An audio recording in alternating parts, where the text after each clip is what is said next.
All right, what's up, guys? Today we are sharing our friends Brooke and Michael with you guys. They are from Makers Workshop, LLC, and they have their very own makerspace out in Massachusetts.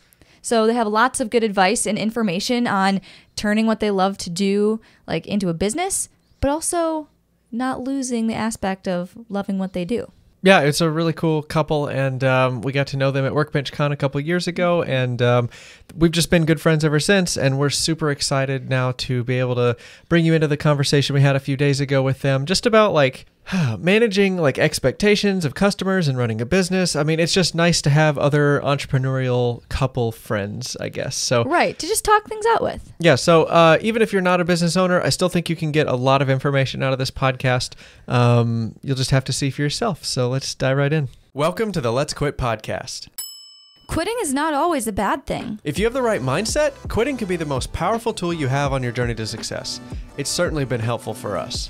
Whether it's flying through hurricanes, building our businesses, or just trying to get to bed on time, we're always trying to level up and improve our lives. This is the show where we share the lessons, experiences, and friends that have helped us live this incredible life. So let's quit the bad and grow the good together.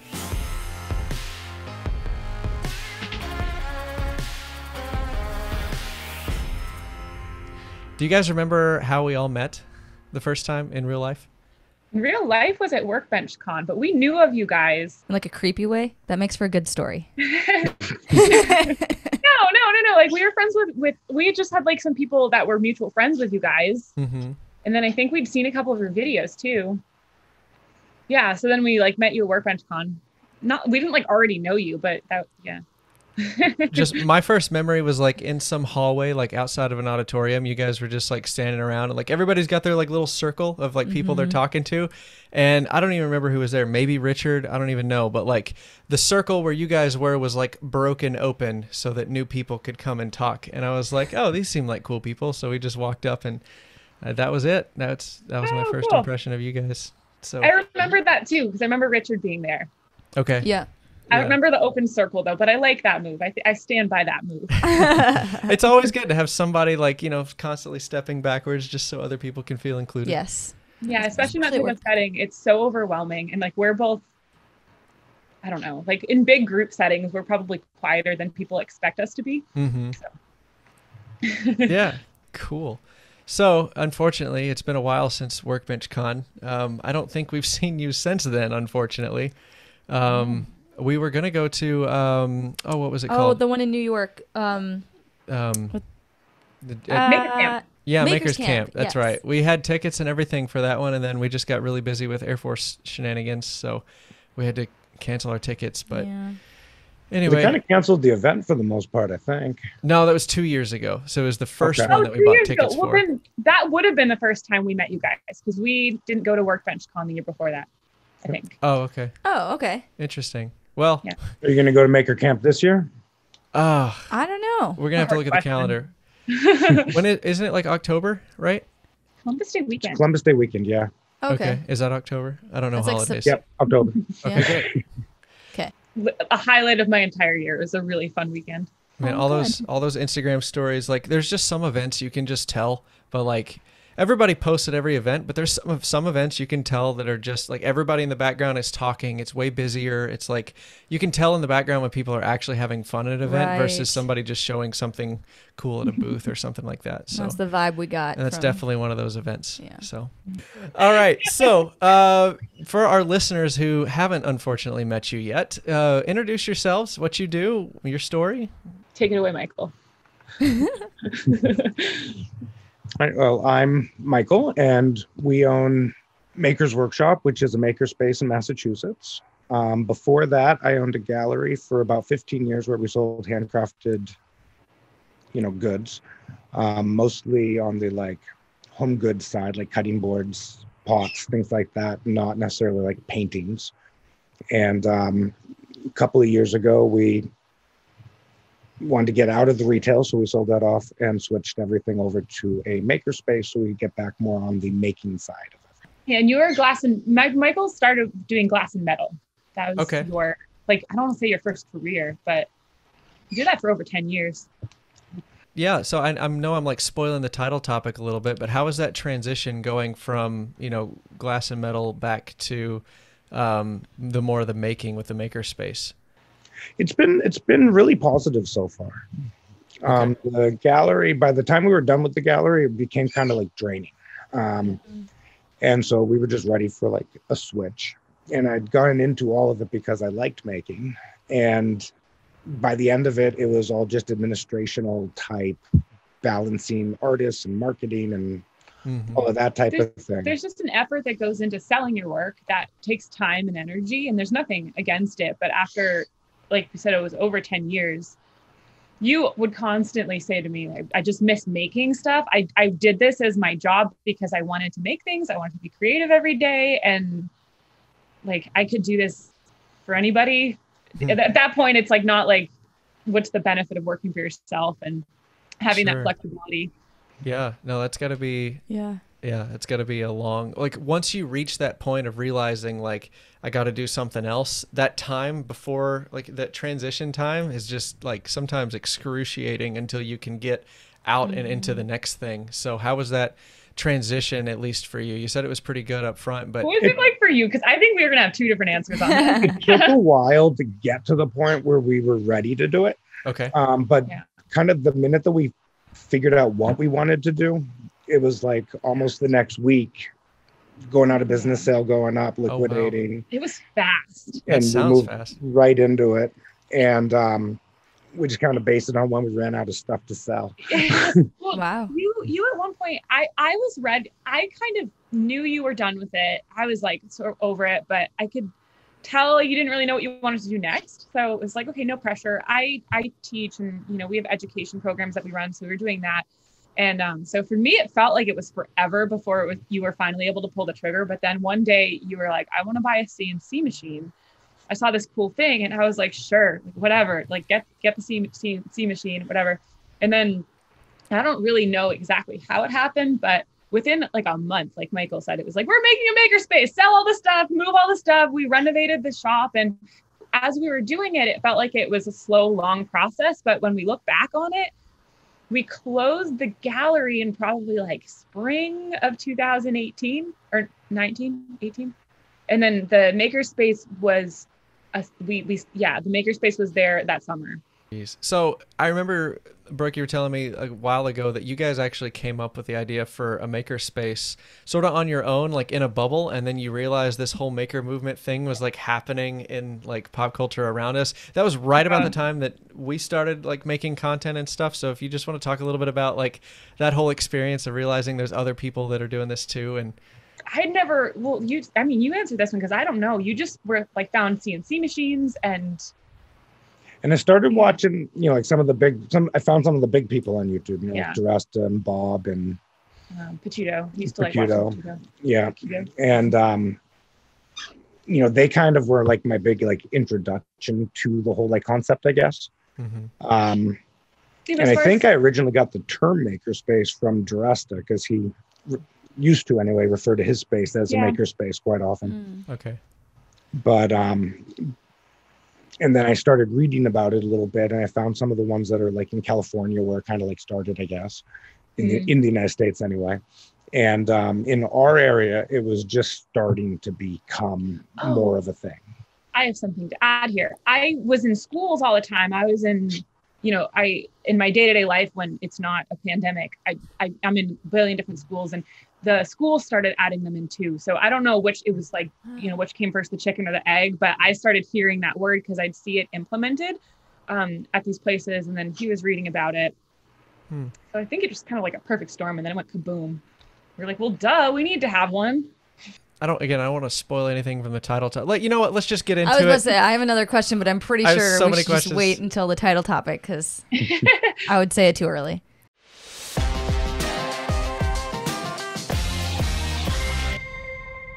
So you guys chose the topic of quit listening to your customers. You want to unpack that? Because that's a little controversial. Because we always hear like, the customer's always right. The customer's always right. So it's They're not, Jennie. I love it. Answer They're my question.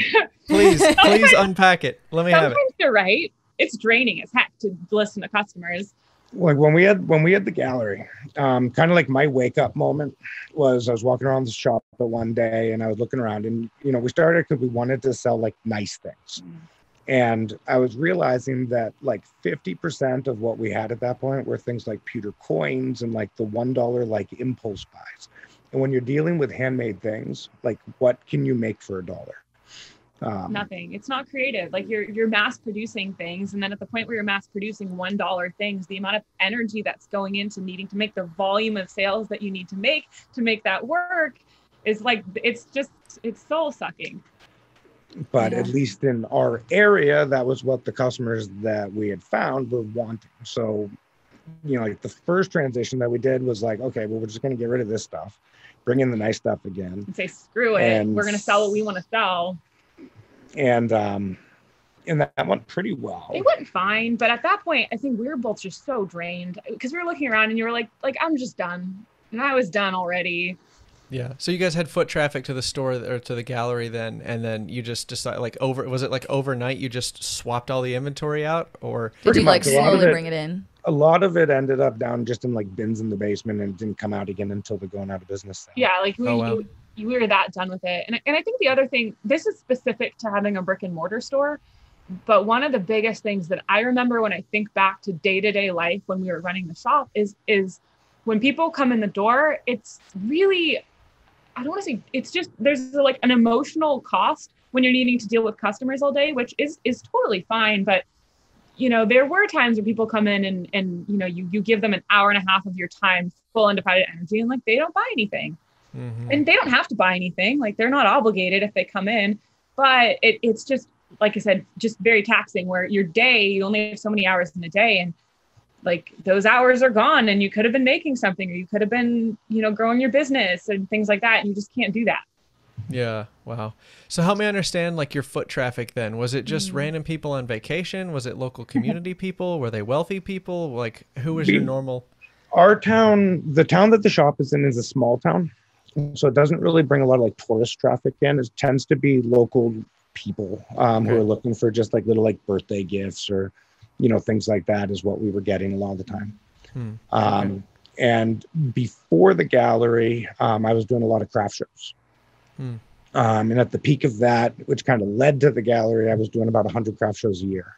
Wow. Yeah. Used to and I had a salesperson, because obviously they're like kind of condensed around Christmas, the craft shows. Yeah. So I had a second salesperson. So we were doing generally between 2 and 4 craft shows a weekend during the craft show season.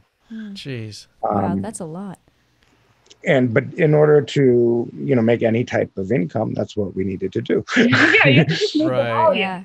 I'm imagining there's a lot of traveling involved with that too. I mean, I can't imagine there's that many that close to you. There were in this area, they kind of took off. In the show, there was this whole group of like show promoters that kind of came in. So there were shows in almost every town, almost every weekend for a while, and it really kind of tanked the market, which kind of led to needing to do that many. Like when you say tank the market, you mean that it was so saturated. Perceived value of like a handmade good went down? No, just the traffic. Like it used to be that. Okay. I see what you're saying. When you I used to first go and there was a lot started of people. there'd be like one craft show a month. Oh, gotcha. And so people would like look out for them, and they'd look forward to that. And keep in mind, I don't think Etsy even existed at this time. Wow. Isn't that crazy when I say that? Because I think no, it did. I don't think did it exist? Okay, what do I know? It wasn't as big though. Yeah. Did you guys ever play around with Etsy at that time, or was it strictly just brick and mortar?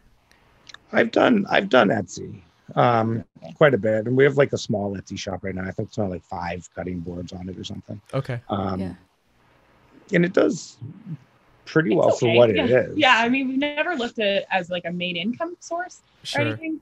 But the idea when you wanted to do the brick and mortar thing was that it'll be like having the craft show, but I don't need to reset up every time. It'll be like a permanent craft show that people can come to me for and stuff. But you pick up a lot of overhead, there's rent and. Yeah. Jeez. And even craft shows, like I'm sure you had to pay fees for like the tables and the booths, and we were looking into doing one in like North Dakota, and we're like, it's how much to rent a booth space? It was. Well, and it's not a surefire thing. Like, no, you could spend the money, and some weekends are good and some weekends are bad. When I was doing, we were also doing the big like convention center craft shows too, like the buyer shows for the stores to go to. In those, every time we set up a table, it was like $5,000. Wow. Wow. So you need to do a lot of sales. Actually, and I'd be traveling, it'd be like going to like Workbench Con, but you're working the whole time. Yeah.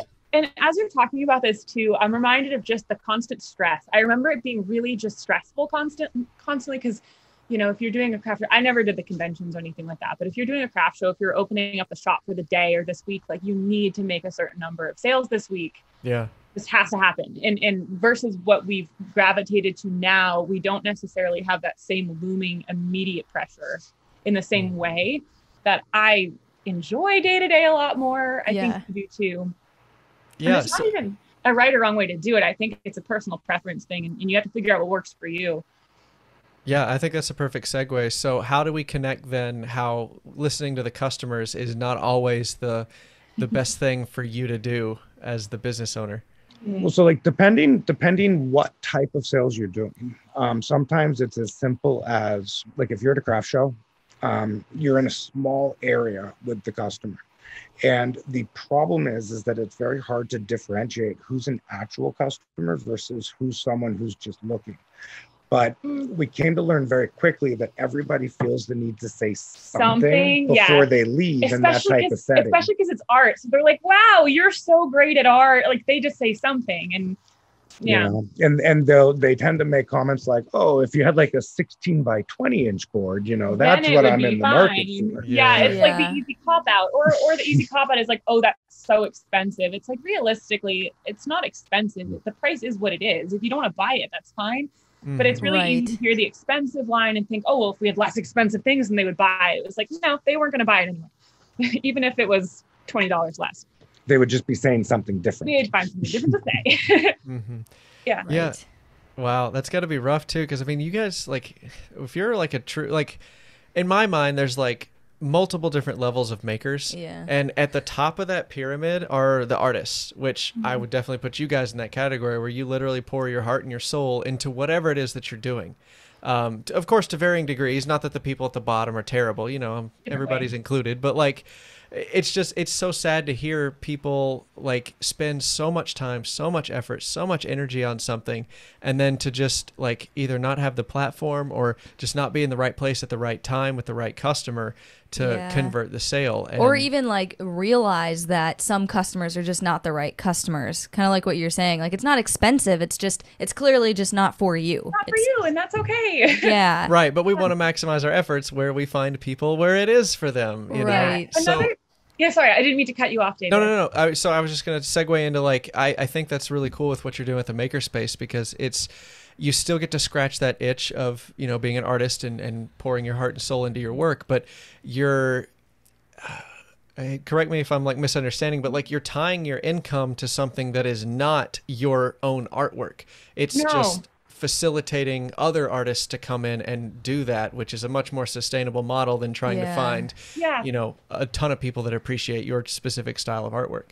Yeah. Well, I don't want to cut you off either. I have a thought that just ties in. I don't want to get past in the conversation, but someone who's going to buy a $20 cutting board or like small piece from us one time, that's not even our customer. Like, even though they physically exchanged money one time, it's not renewable. If they're never going to come back, and if they're never going to, unless someone is every time they're going to a party and they need a hostess gift, if they come to you every time to buy that cutting board, that's your customer. Right. So it's not even necessarily your customer's always wrong. It's like, don't call someone a customer. That's not a customer. Like they bought your thing once. They liked what you did. Cool. Yay. But if you're trying to build a business, if you're trying to like really get something rolling, that one cutting board sale or whatever the piece is, it's not really, that's not the meat of the business here. Mm-hmm. And I think it's easy to get sidetracked with that sometimes. Right. It's like you get excited that you got like one customer and it's like, ooh, you got to like point your excitement in the right direction because that one customer. Are they going to come back? Are they going to tell their friends about it? And are they going to, see you next week. Or like with you guys with the real estate agents, where like that's a renewable sale. Right. If they enjoyed working with you and it went well, it was a good experience like that, they have a lot of houses to sell. So right.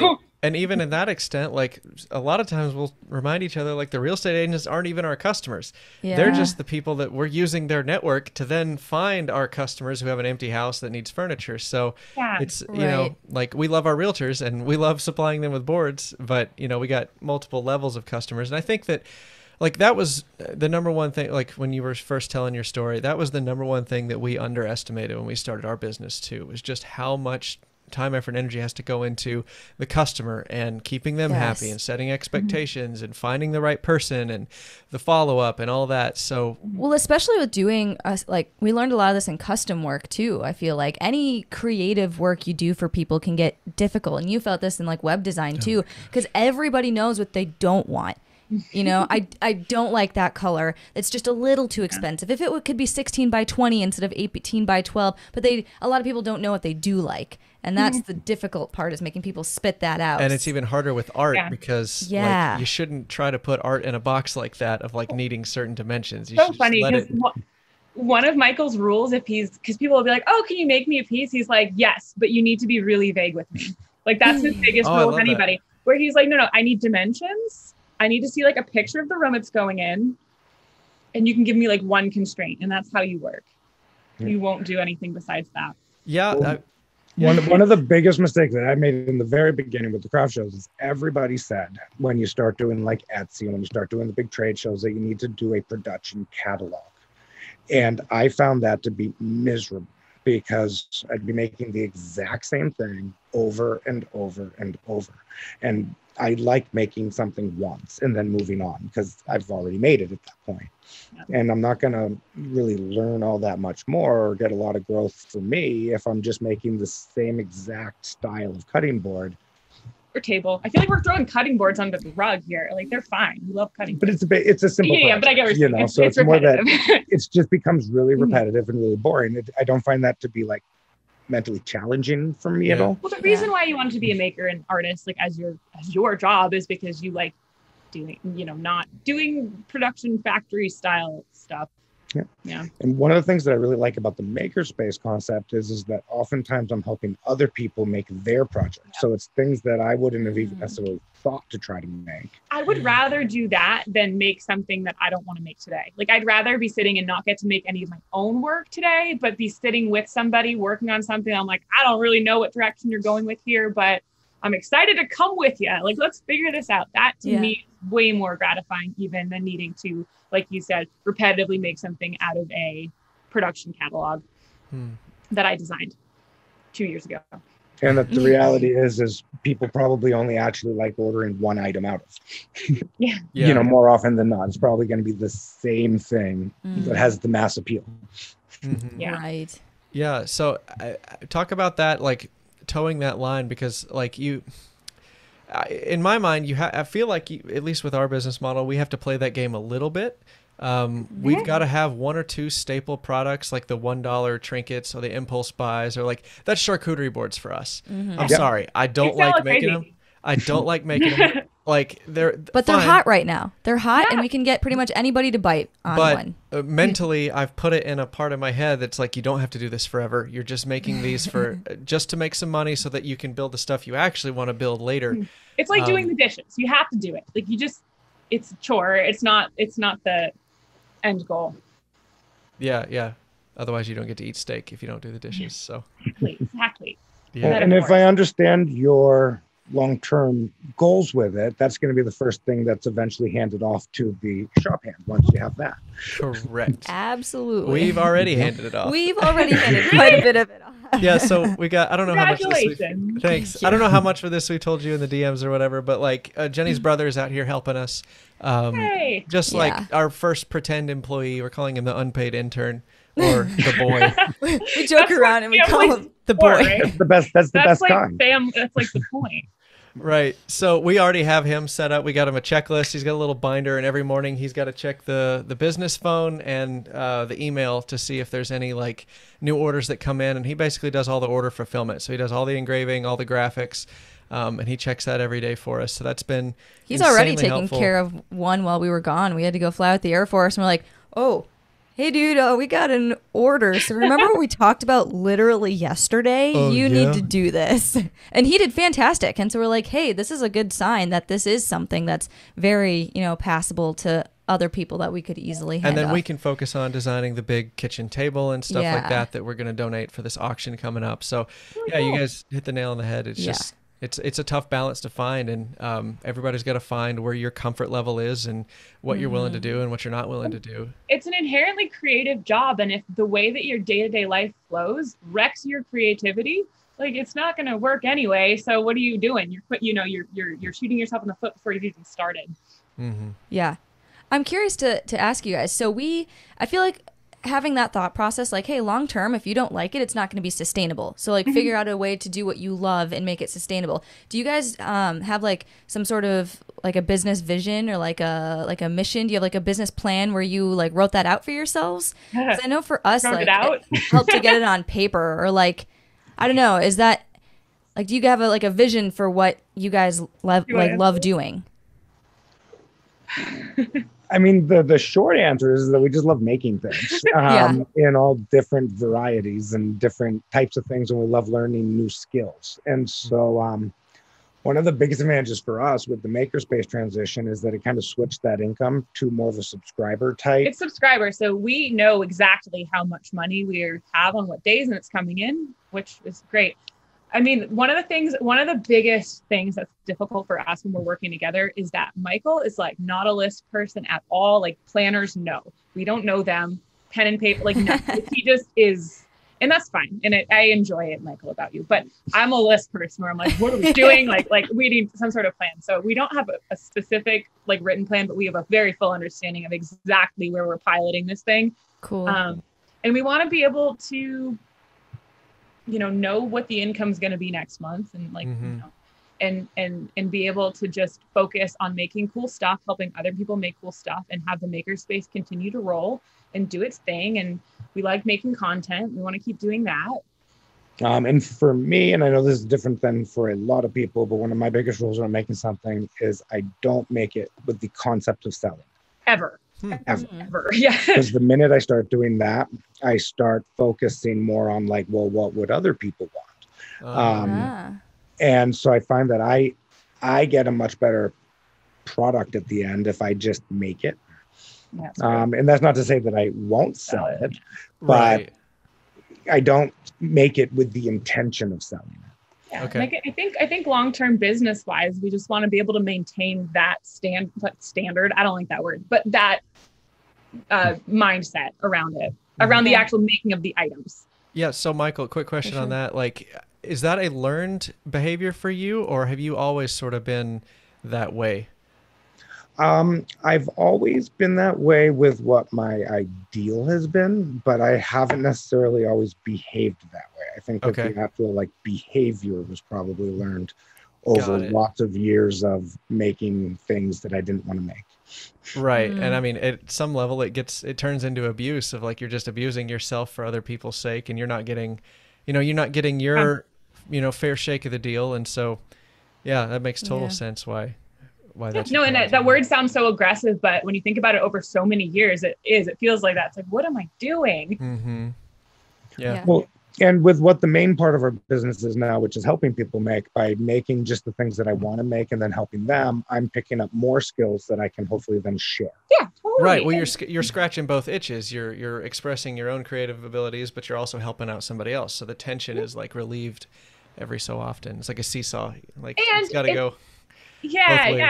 And like, to circle it back to business, if someone's a member at our makerspace, like we're being paid for our time, like it's totally fine. I'm more than happy to sit, because sometimes too, we'll have people that'll be like, oh, I'm so sorry, like you needed to hang with me all day to get through this thing. And it's like, no, dude, it's what we're here for. Yeah, not absolutely. a problem. Yeah. So for those people out there who like are pretty much in your same shoes of like not feeling like they can express themselves, or they feel burdened by what their customers are putting on them, what's something that they could do like today or tomorrow or this week to help them at least like take a step in the right direction? What's something that they can do right now? I think that a very empowering thing is the first time that you turn down a commission. Oh, interesting. Just say no. I don't want to do that. I'm so bad at that. Yep. I say yes to everything. And learning that skill and having that skill, I think, is one of the biggest skills that you can have. Because the next step to the customer is always right is that they also then determine your pricing. Yeah, and that's how you end up long-term being completely undervalued. Yeah. I would say something that you can do today is think about why you wanted to do what you're doing in the first place. Like, what if you had to scrap everything else in the list? It all goes kaboom, but one thing. It's heart-wrenching, but you get to pick one. What is that one thing? Start there and then fill in the gaps from there. If it doesn't directly serve that purpose, and even if it's sideways-ish, like, no, it needs to directly feed that, get rid of it. Just completely scrap it. And you'll be surprised at how quickly things start lining up for you and you start realizing a vision. Like with the makerspace, like it seems like this crazy, weird 180, but when it actually happened for us, it went kaboom. And I think it was because it was the one thing that actually served what we wanted to do. And so it just all fell into line. Right. Yeah, it's like the concept of like the North Star. Like if you stay focused on something far ahead of you, like your one goal or your one thing that pulls you through it, you can truck through some pretty nasty stuff on your way to that big goal. But at least if you know you're never getting lost. Right, but if all you see is right in front of you, then you can get lost. And here's the thing, like if your one goal is like, I want to make as much money as I possibly can, like more power to you, whatever, like identify that, say that, like, why am I doing this? Money. Okay, cool. Don't judge yourself. Like, let's be honest. And then, do that. If you want to be able to be like, I just want to work for myself. I don't even care what that looks like. I don't care what I'm doing. That's my thing, then go for it. If you're like, I want to work with my significant other, that's really important to me. No matter what, that's the tip of this thing. Figure it out from there. For us, it was none of those things. It was, we wanted to make stuff. That was number one. And, and then it can trickle down from there. Oh, that's great. Well, we've talked about a lot of really good things today. We got some good action steps for everybody. Where can people connect and find you? You guys actually, like, not to put you on the spot, but you guys just launched something pretty big, right? Yeah. So you want to talk more about that? So we just launched, kind of to go hand in hand with what we were talking about, we just launched a virtual version of the Makerspace, and it's kind of going to be a multi-step launch. Right now, a lot of our digital files are available. Hopefully at the end of next week, we'll start having a virtual equipment room. Yep. And what it is for $10 a month, you can belong to Makers Workshop no matter where you live, because we get the comment all the time of people saying, oh, I wish I lived near you. Or like, I live just far enough away. That doesn't really make sense. So for $10 a month, we want to bring as many parts of being at a makerspace through the computer to people. So like Michael said, digital files is the first thing. Any digital file that we design and share on the internet is going to be available unlimited for people.